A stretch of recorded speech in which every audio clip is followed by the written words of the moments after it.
been southbound, I've been hellbound, riding on a midnight train. Going too fast now, think I'll slow down. What's going on, guys? Welcome back to the Zero Duck 30 podcast. We got Tony, and what's going on, son? What's going on? Hey, guys, we are super excited today. We've got a very unique guest on a hot topic, and we got Dr. Jenn Ballard. She's a state wildlife veterinarian and assistant chief of wildlife research for the great state of Arkansas. There you go. Welcome to the show today, Jen.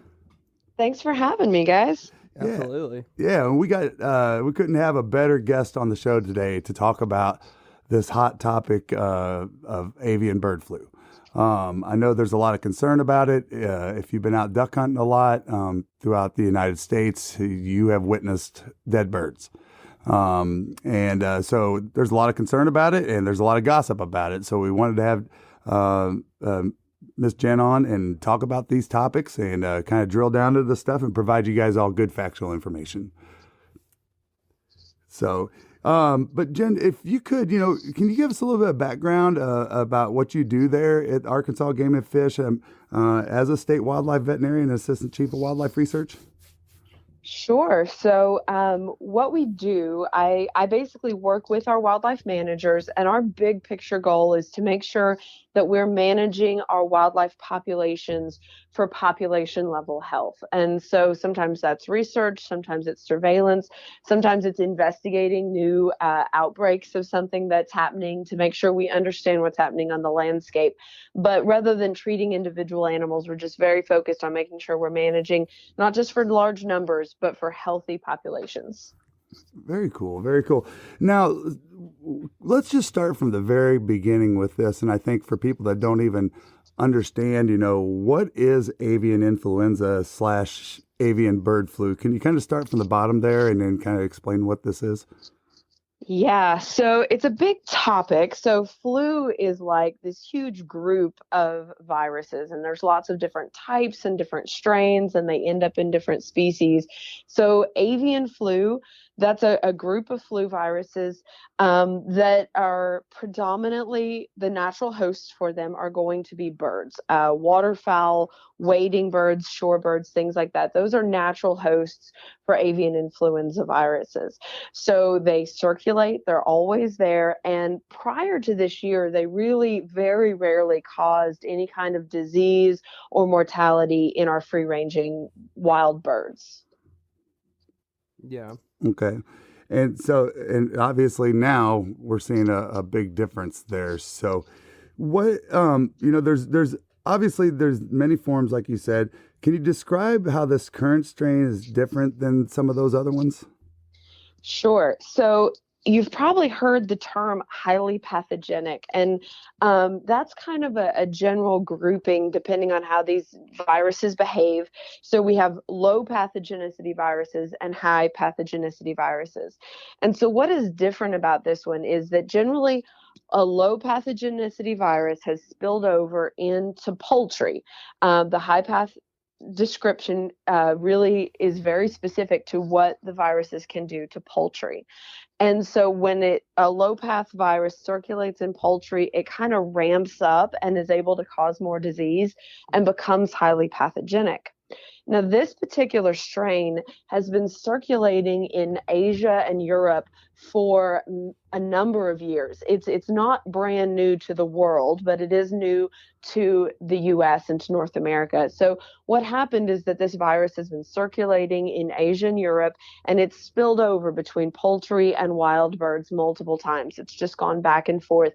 And now it's adapted itself that it's not only causing illness in poultry, but it's also causing a lot of illness in some of our wild birds.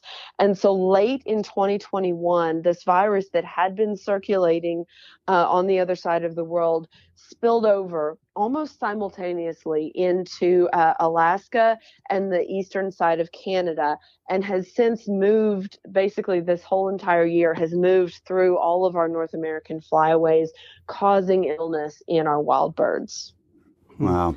One thing that I thought was interesting, Jenn, and there's a outfitter called it's Bill Byers Hunt Club, I think is what it's called, but they're on Instagram pretty regularly, and they've posted some videos of birds that they've had on their property that they suspect have avian influenza. And one of the things that they were saying is, thankfully it was so low with water up there in the northeast of part of Arkansas, and they were saying thankfully the water is allowing these birds to spread out. Do you foresee that helping the situation, allow more places for these birds to spread out, or like as far as lowering the transmission, I guess, bird to bird? That is, yeah, I think that's a good theory. We don't quite know yet exactly how that will change transmission, Mm-hmm. but in general, we would expect that if the birds are spread out and if the water, if it's kind of been diluted, there's sort of a catchphrase in disease management that dilution is the solution to pollution. So, if there's virus that's built up in the water, in the environment, or if there's a lot of birds concentrated, kind of washing some of that system out and spreading the birds around should help. But I don't have any numbers to put towards that of how much that would reduce transmission. I gotcha. Understood. One thing that I was reading about, and again, I'm not going to be the factual here. I'm not. My reading comprehension is terrible, to be quite honest. But the one thing I read about this virus is it transmissioning back between wild and poultry, and then back to wild. Is that what's made this kind of unique? Is what this virus has done? Am I saying that correctly? Yeah, you hit the nail on the head. So in the past, high path viruses, they develop in poultry and they cause problems in poultry, but every time they've spilt over into wild birds in the past, it's kind of fizzled out. It really hasn't stuck and perpetuated in the wild populations. And this is. And so that's one of the things that's very different. It seems to have adapted back to affect both poultry and wild birds, which is very concerning. It didn't kind of fizzle out on the nesting grounds like we would have hoped. It didn't ever just really fizzle out in any of the populations. It kept circulating, and that's a problem. Right. Well, and I got to imagine that just because the uniqueness of this strain is what's causing so much public awareness all the way up through the CDC, right? Yeah. So not every avian influenza strain can affect people. The risk for this one, as far as we know right now, is very low. There's only been a couple of cases where people in contact with sick poultry have potentially picked up the virus.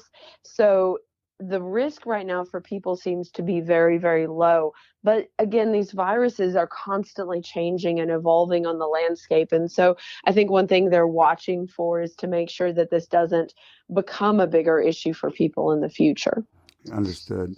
Now, is this something that, as far as globally, I know you talked about it coming from Asia and stuff, are they seeing, since I'm assuming that there's a lot of data out there from what's happened on that side of the water, is there anything that we're gathering from that now that we're saying, okay, hey, we know where we're going with this, or is it still just standing pretty strong over there in Asia? I think most of the data that has come out, and I would need to look into that a little bit more, but I think most of the information is about what this has done in their poultry. I think we're really kind of just learning from scratch the potential this has to affect our wild bird populations over here. Understood. Now, have you guys been, at least in Arkansas, with what the folks have been seeing and what's been being reported, have you guys noticed this strain to be higher in different species that are more, social, I guess you should say, like the geese, or versus the ducks, or a specific species of waterfowl? Yeah, it's doing something different in these different species. So most of the mortality, by far the largest amount of mortality that we've noted, has been in young of the year snow geese. And so there's probably several things going on there. They are a very, gregarious, very social species. But so transmission, once it gets into that species, is probably very high. But those young birds being affected may have to do with their immunity or their their physiology, their bodies being a little bit different than the adults. Even though they haven't seen this strain of flu before, the adults would have seen other strains of flu and may have a more developed immune system. So the mortality has been very specific, but researchers across the country who are monitoring this have also found it in puddle ducks and other species that aren't sick. There are birds carrying it on the landscape that aren't actually getting sick as well. So it varies by species quite a lot. Well, I would think that would be a positive thing towards this information. I mean, no different than how we as humans, viruses affect every individual differently based on their immunity, their what's the word I'm looking for? Their blood type. Yeah, I mean, it could be anything, height, weight, Mm-hmm. Is that consistent with ducks, I guess, is what I'm kind of hearing. Yeah, there's a lot of factors that can go into how species respond to different diseases. Even before this flu strain, there's a lot of different diseases, avian cholera, botulism. There's a lot of different diseases out there, and species and different age classes just tend to handle them differently. And that's one of the things we study and look at when we estimate whether a disease is going to affect a population for the long term. Okay, very cool. Let's dive into I'll just start off with what I witnessed when it comes to the behavior, what people are seeing out there. One of the things, and this is just my take on it. We definitely, during duck season, you're going to see wounded birds walking around sometimes or swimming around. But one thing I witnessed is that we were duck hunting, and this was the second weekend of the first split, and up in Northeast Arkansas, and we're watching these small group of snow geese flying by, and all of a sudden we're like, oh man, they responded to the call. We just started throwing out a couple snow goose calls for the heck of it. We're really hunting ducks, and 3 of them started falling, and then this one just started at a slow spiral, kind of like As waterfowlers, we experience all kinds of extreme weather conditions. Stay bone dry and warm with Frog Togs hunting gear. You can check them out at frogtogs.com or at Frog Togs Hunt on Instagram. On Top Gun, he just started spiraling out of the sky, and we watched him fall like it had to be 100 feet. And these other 2 snow goose kind of followed it all the way to the ground. But we looked at that and I go, what in the heck was that? And then immediately we all said it has to have something to do with avian bird flu because this is irregular behavior. So can you talk a little bit about what kind of behaviors you guys are seeing in the waterfowl that are showing signs of infection? Yeah, so your report is pretty similar to others we've heard. Unusual behaviors. We've gotten lots of videos of birds sort of circling, swimming in circles, walking in circles, lots of head ticks, and sort of involuntary movements. And essentially, these birds it's affecting their brain. They have an infection throughout their bodies, and they're not thinking straight. They aren't fully controlling, all of their muscle movements and behaviors. So, things like just falling out of the sky, or lots of people just found, sort of dead ducks, or geese. Other people found birds wandering, down the road. Some people thought that they were domestic ducks or that they were wounded because they just seemed unusually docile. So things like that are pretty widespread reports across the state. So I think what you saw was unfortunately kind of typical for what many hunters saw while they were out there. Wow. Yeah. I mean, that's something that I think a lot of hunters got to keep an eye out for. It's so easy when, especially like say an outfitter, I guess it applies to public land too, but you're out in these spots and you're duck hunting, and you're going to have cripples. I mean, it's what happens when we duck hunt. And I think we got to be more aware of retrieving a bird that is, if you're retrieving a cripple, you're looking for some of these unusual behaviors, and not just taking it and going, oh, hey, that was an easy kill, and taking the bird. We got to be more aware, definitely with that. Yeah, it sounds a lot like, what I heard and I've witnessed in the deer population, with the chronic wasting disease. The chronic wasting disease. We've seen bucks just walking in circles, for no reason. So this virus actually attacks the brain of the host.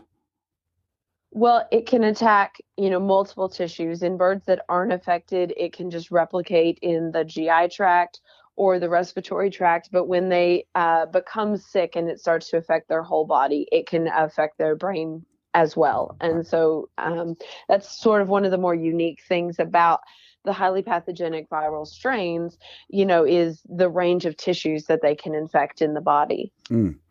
That's interesting to know. I mean, because I was curious about that myself. I'm like, what exactly is it attacking? Like if you have the flu as a human, sometimes it's in your stomach, sometimes it's in your chest, with different strains. So interesting stuff. Now, do you believe, and when I say do you don't have to speak only for yourself, anybody else that's in the scientific community. A big concern that I had when I was thinking up, was kind of come up with this outline is, does the scientific community believe that this specific strain can have severe impacts on the waterfowl populations?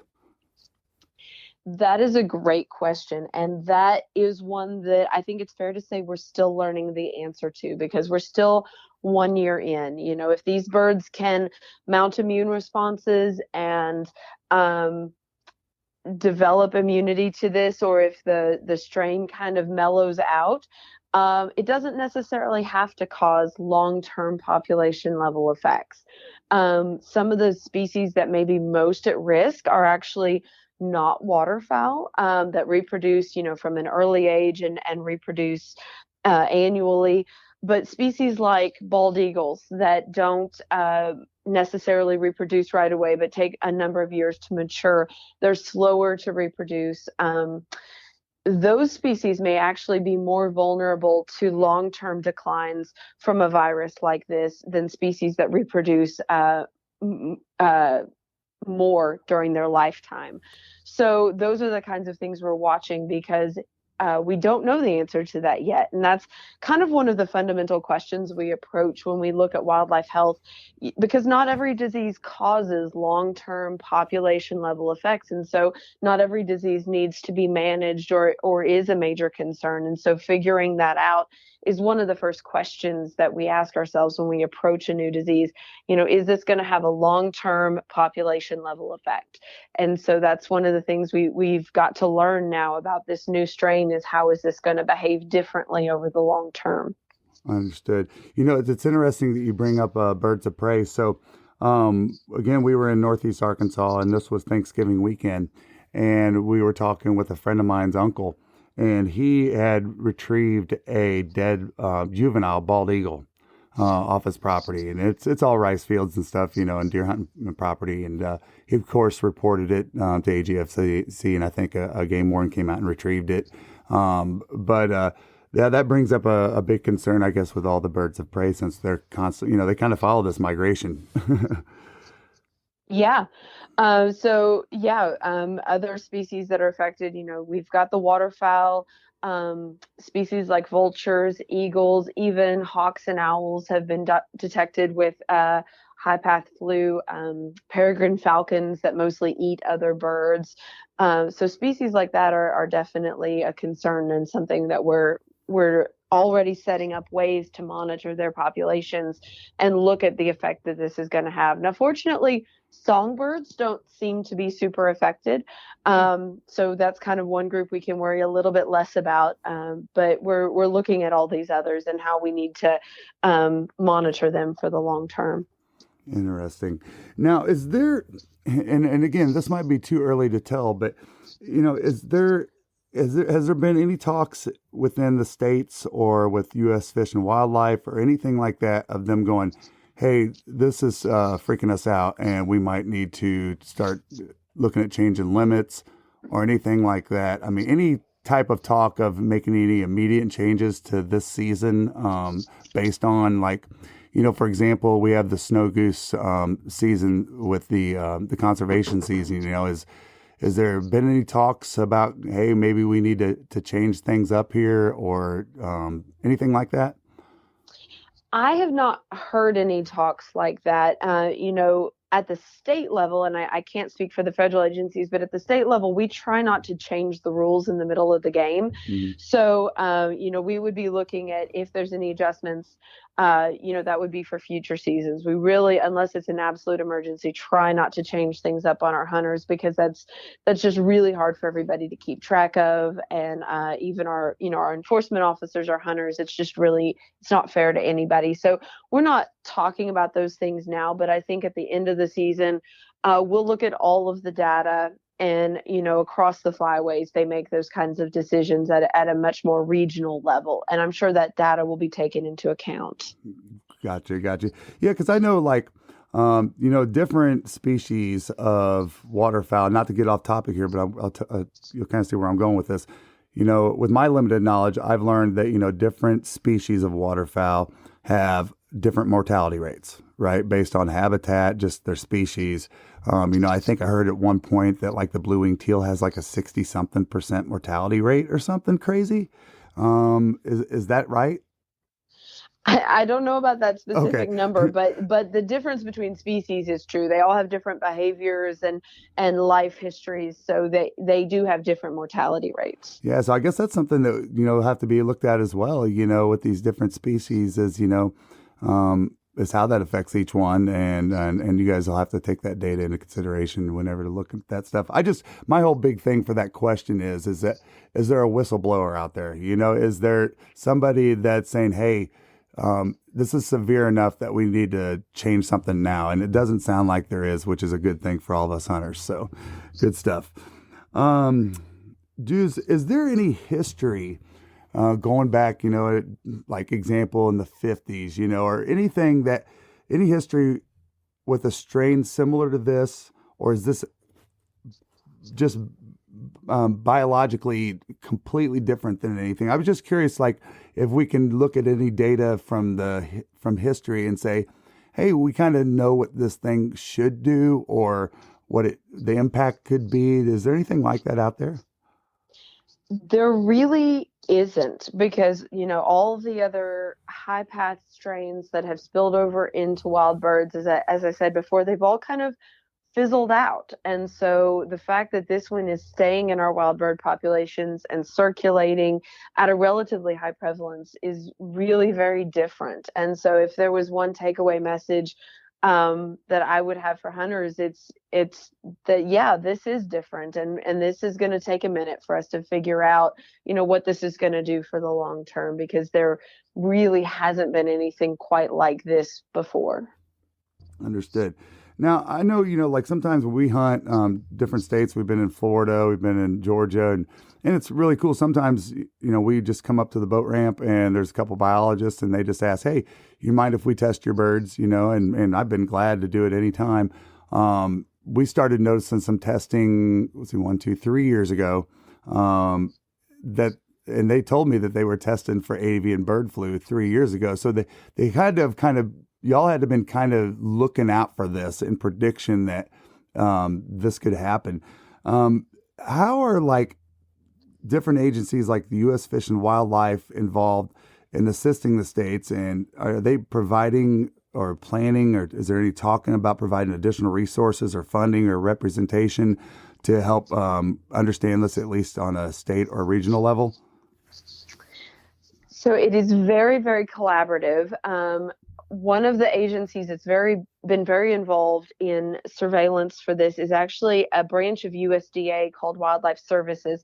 And Wildlife Services specifically works as part of USDA because they are responsible in some ways for mitigating the conflict between wildlife and agriculture.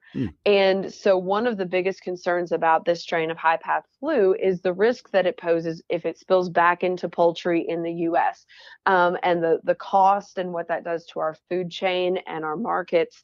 So they've done surveillance for a number of years, and within the Department of Interior, U.S. Fish and Wildlife, and the USGS, which is sort of the science branch of the Department of Interior, they've done a lot of surveillance. That's actually how we know the disease came in Alaska and Canada almost simultaneously at the end of last year, because there was ongoing surveillance. Those are areas where flyaways overlap and where introduction was likely to occur. So you're right that agencies, both state and federal, have been watching for this and have been aware of this risk for a number of years. As far as additional funding, I haven't heard anything about that yet. But that might be something that comes up a bit later as we see, how this thing progresses. But we will continue to work with those state and federal partners. We've had almost weekly calls with the states of Louisiana and Mississippi, Arkansas, Missouri, and our federal partners to stay on the same page and to understand what's happening, because Arkansas is, not alone in this. This is happening up and down the Mississippi alluvial valley. So we're working closely with those partners to understand sort of that bigger picture. That's awesome. It's awesome to see all those. Do you want coffee that doesn't suck? Get the Duck. Dirty Duck coffee is made specifically for the waterfowl enthusiast. Enjoy flavors like Morning Wood, Dark Dynasty, Cinnamon Teal Snickerdoodle, and First Flight to unlock the flavor that you'll enjoy in the blind for years to come. Our friends at Dirty Duck Coffee Company are now offering all Zero Duck 30 followers a 15% discount when you use code ZeroDuck15 on your next order. Wheels in motion for that. Now, does Arkansas... Do they ever have any biologists or anybody that's out there at WMAs that are testing birds or doing any random testing like that? We've been collecting birds from around the state as we can to confirm what's going on. Most of the swabbing and surveillance that's happening in hunter harvested birds has been our partners with Wildlife Services. So we have Wildlife Services folks here in the state that do that, and we work closely with them. Oh, cool. Okay. All right. Very cool. Let's see. Drill down this. So obviously, and for those of people that don't know, and Jen, if I speak out of line, please correct me, but one of the things that's always watched by overpopulation of any animal species is there's a lot of negative factors it can have on the population. One being disease. With overpopulation of snow geese, is there any data to suggest that the origin of this could have been from the snow goose population? I mean, I don't know if that's a crazy question to ask, but in my mind, I'm thinking, all right, as far as waterfowl go, we definitely know that there's different groups from different flyways of snow geese that are overpopulated. Some are not.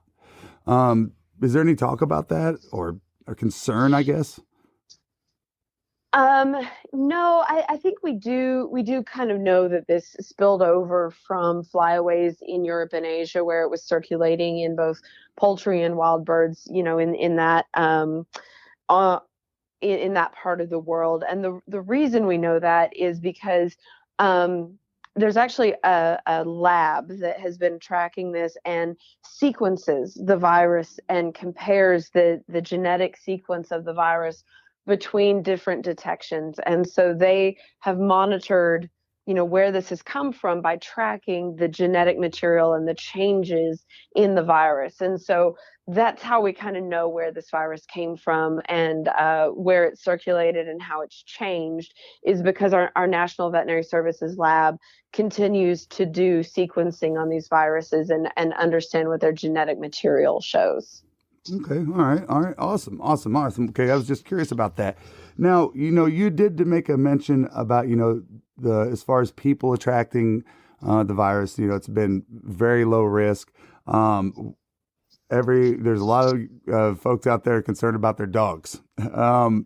Is it kind of the same thing with dogs as it is with people? Yeah, so far there haven't been any cases that I'm aware of a person's dog picking up this strain of flu.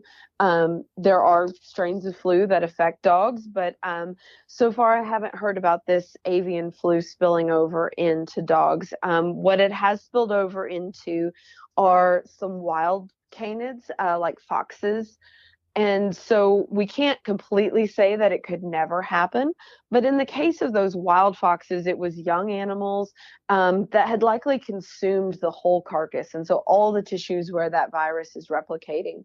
So I would say just some general, like real basic precautions for folks with their dogs. Do try to keep your dogs away from um, obviously sick birds, because we don't know whether it's flu or something else. That's just a good general precaution. And I would not suggest feeding whole uncooked carcasses, from ducks to your dogs, even if the duck looked healthy, because, as we've discussed, some of these ducks are carrying the virus that don't actually look sick. So, if you're going to reward your dog with something, probably not letting them have the whole bird or chew on one of these birds is probably a good precaution. So they're not consuming, the GI tract and all of that. But I think just some real basic precautions should be enough. As far as we know, this doesn't really appear to prove, to show a significant risk to dogs as far as we know. Okay. Awesome. Now, what should hunters, what are y'all advising for hunters? How should they protect themselves when they're handling and cleaning birds? Sure. So, of course, kind of like the end of a commercial about a pharmaceutical, I have to give the caveat that the Arkansas Game and Fish Commission is not a public health agency. And so for public health information, there's a number of great resources. Our Arkansas Department of Health has a webpage for this, as does the CDC. So I can convey, what their recommendations are, which is, again, pretty standard precautions in terms of just, good hygiene. Don't handle birds that are obviously sick. If you're harvesting birds that appear healthy, your risk should be very low, because the risk of this virus is very low in general. And then, healthy birds are an even lower risk. So beyond that, we kind of always recommend that people wear gloves when they clean game and cook game meats thoroughly. The added recommendation I've heard this year is, processing ducks in a well-ventilated area, so that you're not kind of confined in a small building without any air circulation while you're processing them, just for the risk of, if the virus were to aerosolize. Again, it's considered a very low risk, but, just good general hygiene and basic precautions should be plenty. Gotcha. Okay. All right. Now, so you're sitting there harvesting birds, and is there any physical characteristics to look for in the meat, or like any red flags that, if you see this, it's probably best to discard that meat?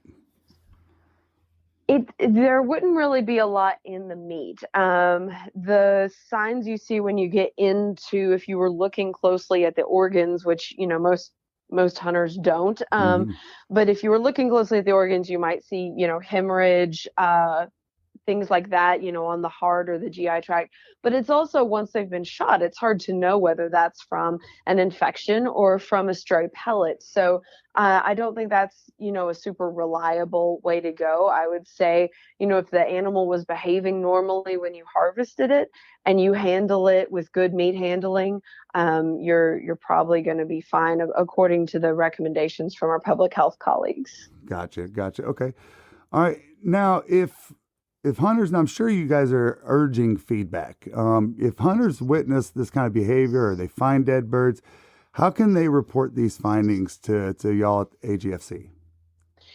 So like many of the state agencies, we actually do have a reporting system set up. If you visit our website at agfc.com, we have an information sheet, agfc.com/avian flu. You can find a lot of information there. But even just on the very front page of our website, we have a reporting form, that says report sick or dead waterfowl or birds, and people can just go in there, enter the questions, enter the data that we ask for, and we're not guaranteeing that we'll come remove a bird or that we'll come sample every single bird, but that's helping us track really the magnitude of this, which is going to be the baseline data that we need to start understanding whether this will have a population level effect. So it's really helpful if folks will fill that form out. Let us know what species you saw, how many you saw, when and where that was located, and we can use that data kind of with the bigger picture to understand where we're getting the most reports, where we're getting the highest numbers reported, and that'll help us really understand what's happening with this.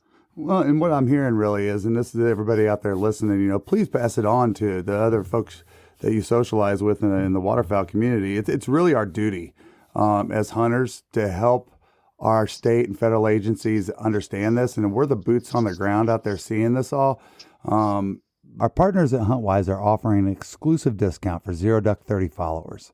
As an elite member, some of the features you'll immediately gain access to are Huntcast, Windcast, peak kill times, property lines, owner information and phone lookup, 250 map layers, unlimited offline maps, 3D maps, social media, and on top of it all, save up to 50% off some of the top hunting brands in the industry.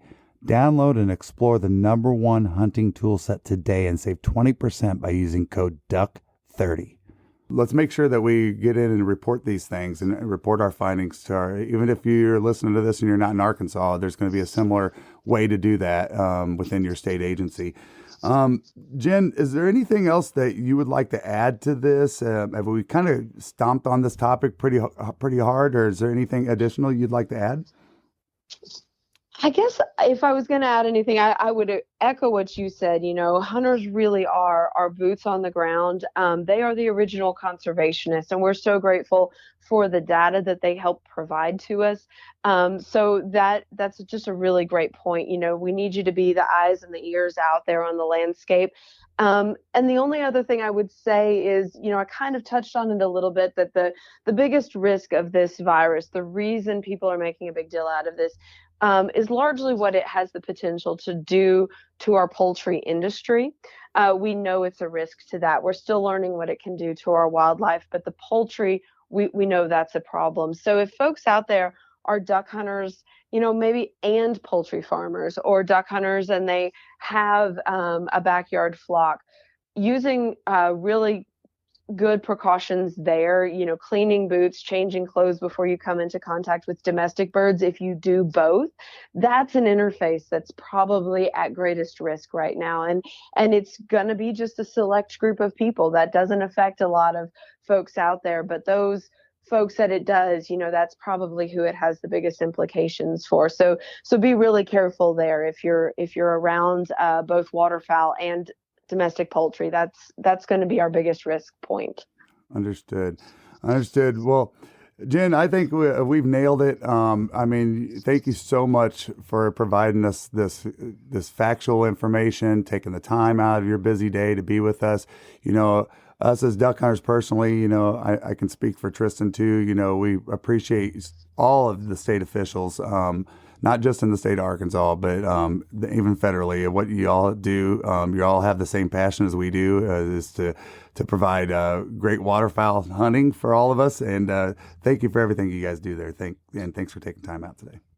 Yeah, our pleasure. Thanks so much for having me and for getting this important information out there. Yeah, and thank you for me as well, Jenn. This was kind of like I felt like I was sitting here and just glued into a class about, this avian bird flu, which was really neat. And I'm sure a lot of our listeners are kind of going to feel the same way, Yep.